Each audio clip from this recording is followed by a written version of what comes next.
अरशद शरीफ कत्ल केस के हवाले से सुप्रीम कोर्ट की जानिब से जो सुओ मोटो लिया गया, और वो भी इस ब्रूटल मर्डर के 43 दिन के बाद, तो इस पे कई सवालात उठे कि आखिर honourable supreme court of Pakistan को इतने दिन क्यों लगे। क्योंकि अब तक अगर आप तारीख उठा के देखें, या कम से कम जब से मैं इस सहाफत में हूं, मैंने कभी नहीं देखा कि इतना बिलेटेड कोई सुओ मोटो लिया गया हो। बहरहाल, हम ये कह सकते हैं कि शायद पब्लिक का प्रेशर, जर्नलिस्ट कम्युनिटी का प्रेशर, उनकी अपनी फैमिली का प्रेशर इतना था कि जिसकी बिना पर सुप्रीम कोर्ट ने ये सोचा कि क्यों ना अब सुओ मोटो लेना नागुजीर है। दूसरी जानब ये सवाल उठते हैं कि prime minister of Pakistan Shahbaz Sharif sahab ने, आपको याद होगा कि एक प्रेस कॉन्फ्रेंस की जिसमें उन्होंने कहा कि वो ऑनरेबल चीफ जस्टिस को खत लिख रहे हैं और वो चाहते हैं कि एक full member judicial commission form किया जाए जो अरशद शरीफ शहीद की जो कत्ल है उसके मुहर्रकात को, और क्या क्या उसमें हुआ है और कौन इसका जिम्मेदार है,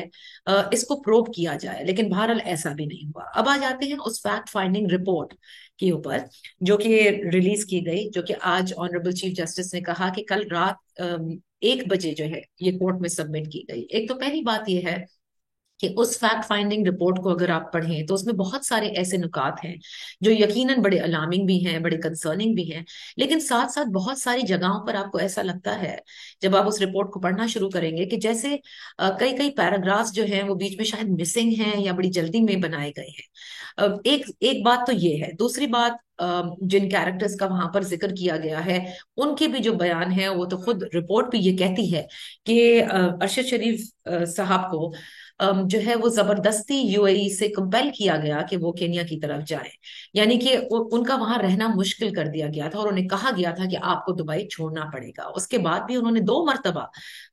यूएई का वीजा अप्लाई किया जो कि रिजेक्ट हुआ। यानी कि पहले पाकिस्तान में उनके खिलाफ जो है वो केसेस रजिस्टर किए गए। उन्होंने भी चीफ जस्टिस ऑफ पाकिस्तान को खत लिखा था। उस खत में उन्होंने अपने इन केसेस का जिक्र करते हुए अपनी जिंदगी को जो खतरात लाहक थे उसका जिक्र किया था। लेकिन आज मेरा सवाल ऑनरेबल सुप्रीम कोर्ट से यही है कि उस खत का क्या हुआ। आज उन्होंने दौरान समात ये जरूर कहा था कि हमारे यहाँ जो क्राइम्स हो जाते हैं उसके बाद सब लोग हरकत में आते हैं, या पूरी मशीनरी हरकत में आती है, या एफआईआर की रजिस्ट्रेशन के हवाले से जो उन्होंने नुकात उठाए। तो ये सवाल उनसे भी बनता है, बल्कि पूरी कौम का बनता है, क्योंकि यहाँ पर जिस शख्स का कत्ल हुआ है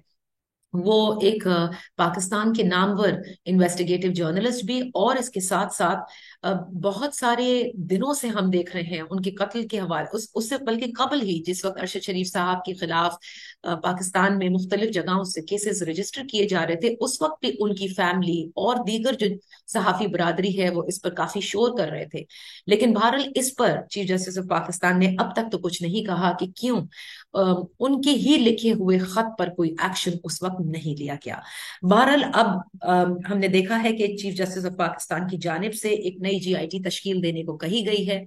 जिसमें उन्होंने कहा है कि जो इंटेलिजेंस के इदारे हैं उनके ऑफिशियल्स को भी शामिल किया जाए और उसके बाद एक नई इन्वेस्टिगेशन की जाए। इस पूरी जो अब जो सुओ मोटो लिया गया है इस हवाले से